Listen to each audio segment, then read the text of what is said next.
everyone. Sorry for the delay. This is the Essential Career Skills series, the first one of 4 this semester. And it's about ways of thinking, and I'll explain what the competencies are and what we're talking about today. But these are the next 4 sessions, or next 3 sessions in the series, if you're interested. There is a certificate associated with this program, and so if you attend 4 out of 8 sessions over the course of this semester and next semester, so we have 4 this semester, 4 next semester, you're eligible to receive this certificate. And I'll talk more about that at the end. So all of the Essential Career Skills series are focused around being career ready. And so what that means is basically having a foundation and understanding of your core competencies and being able to communicate that to future employers so that you're ready for the workforce. So there are 3 pillars in career readiness: rigorous academic preparation that you get from being a student here at Purdue, and then opportunity knowledge, so opportunities where you can learn outside of the classroom, so attending sessions like this, and also personal agency, so your ability to take initiative and responsibility for your career readiness and career preparedness. And so that's also what we'll discuss throughout these sessions. So like I said, we're going to be talking about the lead competencies. So what are these competencies? We've identified 4 here at Purdue, and it's communication, self-awareness, collaboration, and ways of thinking. And so today's topic is ways of thinking. Ultimately, we want to make sure that Boilermakers are known to be communicators, collaborators, self-aware, and thinkers. So you can also use those terms in a future interview. So these are the 5 skills that are in the ways of thinking competency, and our guest speaker today will be talking about a few of the skills. And I will introduce our guest speaker. Cassandra Salazar, a graduate from Purdue University, is a manager on the Research and Impact team at Society of Hispanic Professional Engineers. SHPE is the largest association in the nation for Hispanics in STEM. She focuses on helping students and professionals find their calling in STEM industry and academic settings, and works with global companies to help them find high-achieving talent. Cassandra is a passionate expert about diversity, equity, and inclusion, best practices, recruiting and retaining talent, and mentorship. She has years of experience working with diverse communities in education and industry. Her achievements have been recognized by winning 3 professional awards: Top 10 Under 40 Young Professional Award, Indiana Latino Young Professional Award, and Rising Latino Star in their 20s award. She was also recently named as a Salute to Women of Distinction by the YWCA. Along with being a program manager, she also serves as Indiana's Congressional District 4 representative for the Indiana Latino Legislative Advisory Committee, a mentor for women who create and Latinas in tech, and volunteers for Purdue Research Foundation as co-president of the Purdue Latino Alumni Network. When Cassandra is not working, she enjoys traveling the world or playing with her golden doodle, Nairobi. Thank you, Cassandra. Hello, everyone. I'm so excited to be here. I do want to start off by apologizing for my tardiness. We had a little situation, but we are here, and I really care about making sure that current Boilermakers are still having an amazing experience, even though I'm not a student here. It made a huge impact while I was a student, and it's really been, I think me being a Boilermaker, being a Purdue student is a large reason why I've had success in my career, and so I'm really happy to give back. Does the audio sound okay for everyone? Awesome, okay.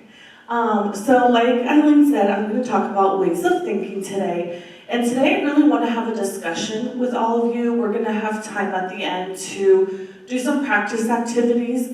But at any time, if you kind of want to interject, if you want to say something, go through a scenario maybe that you're dealing with, I'm really happy to do that, okay? Awesome, so a little bit about me. I actually chose a picture for my graduation. So that's me with my parents, and then I just listed some things about me. So when I was at Purdue, I got an internship in Seoul, South Korea. I also studied abroad in Mexico. And then I have a fun fact about me. I am the first woman on both sides of my family to ever continue my education after high school. So that plays a big role because I've needed a lot of these skills and ways of thinking because I didn't have that social capital, I didn't have those experiences. And so I've definitely been faced with kind of a lot of challenging opportunities, I guess, and I've had to use my ways of thinking. Okay, so we're gonna start with a small exercise, and I wanna hear about some decisions that you all have made. It can be something this morning, something last week, in the past couple of years, and we're gonna start cold to hot. So it can be something really easy. So can someone tell me about a decision they made? Maybe what they had for breakfast, why they're here today, and we'll kind of build up from there. Yeah. I hit snooze on my alarm this morning. Awesome. So he said hit snooze on the alarm. We've all been there. That's me every morning. So why did you decide to keep clicking snooze, or did you decide to finally stop and kind of get up? Well, eventually I got up, but I guess it was a decision. Was very tired, so I was like, Okay, so he eventually got up. And why did you end up getting up and starting your day? because I had class. Okay, so he thought about his decisions. It was go to class or stay in bed. And why did you decide to go to class? Because I think that class is an important part of my day and gives me structure and routine. Awesome, so he thinks that class gives some structure and routine. That's a great example, thank you. What other decisions did we have? So trying to get a little warmer, maybe more deeper decisions. Does anyone want to talk about the decision on deciding to come to Purdue or deciding to pursue higher education? Yeah. Purdue was the only school I got accepted to. Okay, that's fine. So was there a decision being made? Like, were you like, should I go to college or not? Or why did you, I applied to a lot of higher education schools. And Purdue was the only one. okay. Well, we're really lucky to have you here. So we feel lucky to be in your presence today. So what made you though decide, hey, I'm gonna go to Purdue, or let me defer a semester and try to get in other places? I think one, the Big Ten setting, I wanted to be in a Big Ten school for sure. And so for some of the schools, I did apply to some Big Ten schools that aren't as prestigious as Purdue is, but then I retracted my applications from them because I was locked in that Purdue would accept me. Maybe not a smart thing to do, but one, I loved Big Ten setting. Two, engineers, they're making, they're doing things, IPF. And then three, it's close to home. It's only, I'm from Chicago, so it's only about 2 hours away. And then some of them, like Iowa State, it's 6-hour drive. I had to drive down there when my dad slept in the car. And learning from that experience and that time I had, I was thinking, hey, I want to be close to home. I want to come home to see my friends again. But then I also want to go somewhere where it's, kind of a risk. Okay, so you kind of started out making it seem like you didn't make a lot of decisions, but it turns out that there was a lot of different decisions, personal, academic, that went into your decision. Anyone else want to share before we move on? I love that some people avoid eye contact when I look at them. Okay, we'll go ahead and move on. Let's see. Okay, so we're really talking about decision making and problem solving. So here we kind of have different steps of what that looks like. We're going to go ahead and go through an exercise again, but here I just want to read them out in case that's easier for someone. So it's really defining a problem or issue, and we're going to go through your decision making later on. So start kind of thinking about that as I read through this. Identifies potential causes, specifies a desired outcome, employs a critical, practical, and creative thinking skills to generate a possible solution, and identifies and implements effective criteria for choosing amongst possible solutions. Okay, so, sorry, I'm always looking at multiple screens at the same time. No, you're fine. So I want to share a little bit about some of the decisions I've made. And so, as we're talking about this professional development opportunity for all of you, it's really important to build these skills now, decision making, problem solving. It is a skill that you can build to grow stronger. So even though you're making decisions every day, the ability to make difficult decisions quickly will get you very far in your career because you're able to produce more outcomes. And so I want to talk about one scenario that I ran into in my career and kind of work with all of you on how I did that.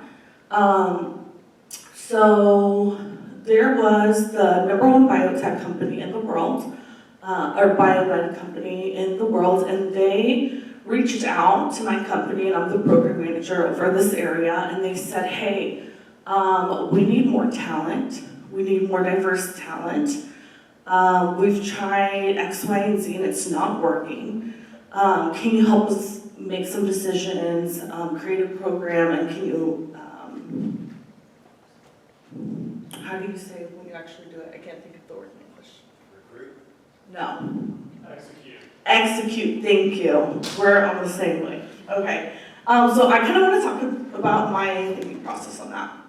Okay. So the problem here is that there's not enough diverse talent. The second is I started thinking about why doesn't this company have any diverse talent? And I started thinking, I looked at what strategies they were already using, and I saw they're not doing outreach correctly.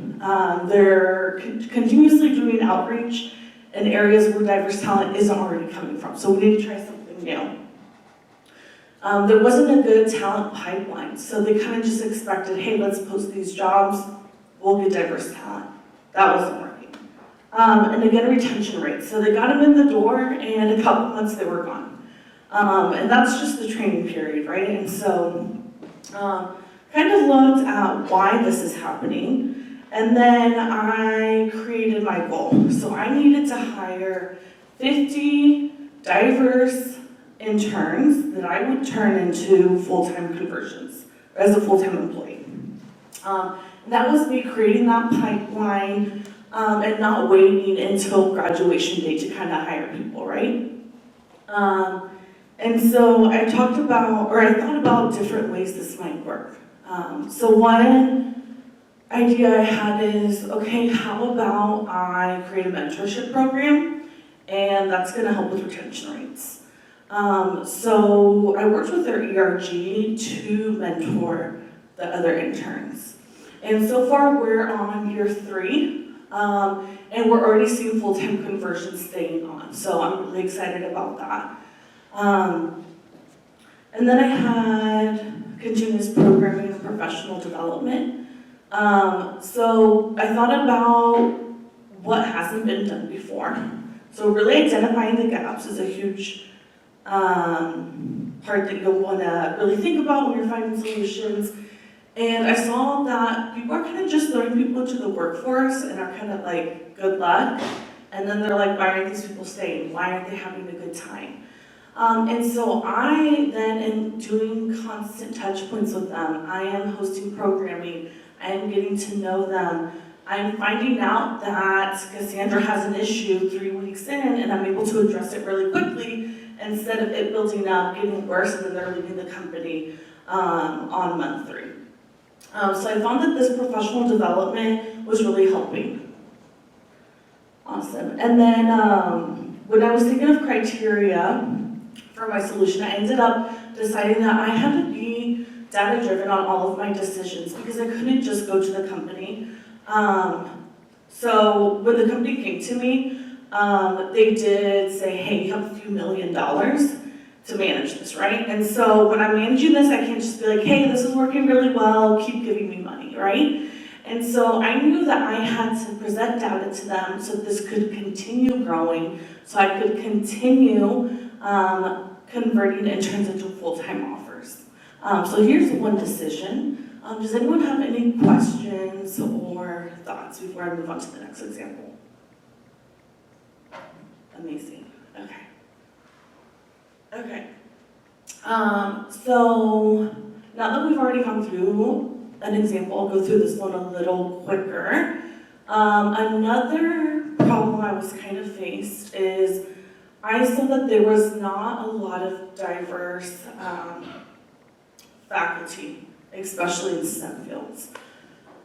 And I saw that that faculty wasn't moving into the tenure positions as quickly as other faculty, or they were leaving academia completely. And so I started thinking why this was. surveyed quite a few faculty, and I found out that they didn't feel supported. A lot of them felt like they didn't have community.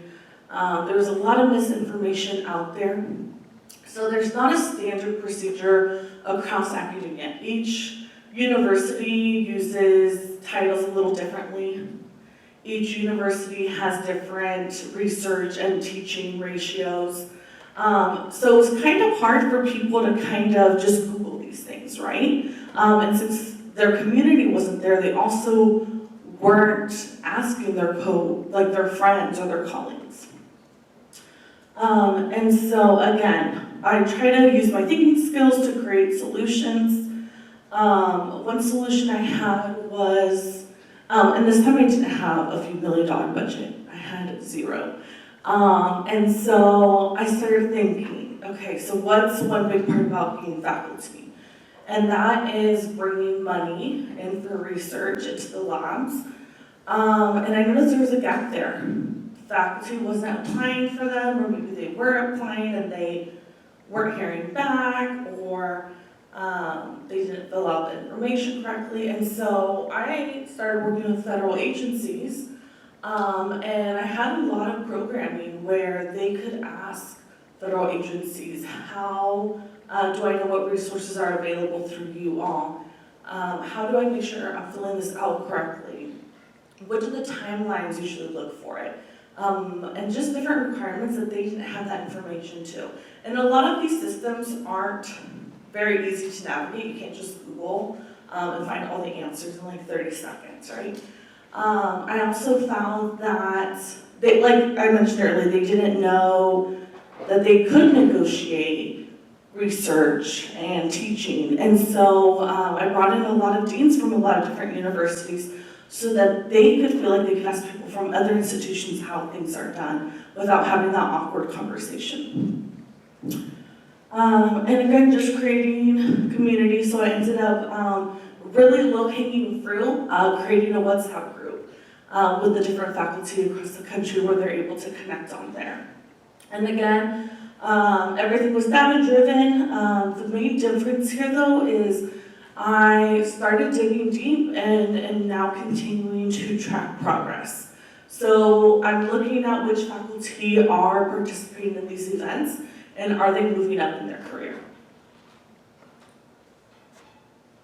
Okay, so I talked about kind of these decisions and how I came up with ideas, but I want to know what you all do. So some of the examples I talked about where I was surveying other people, finding out what they need. Other times, I was kind of trial and error. So what are some ways that you all brainstorm right now?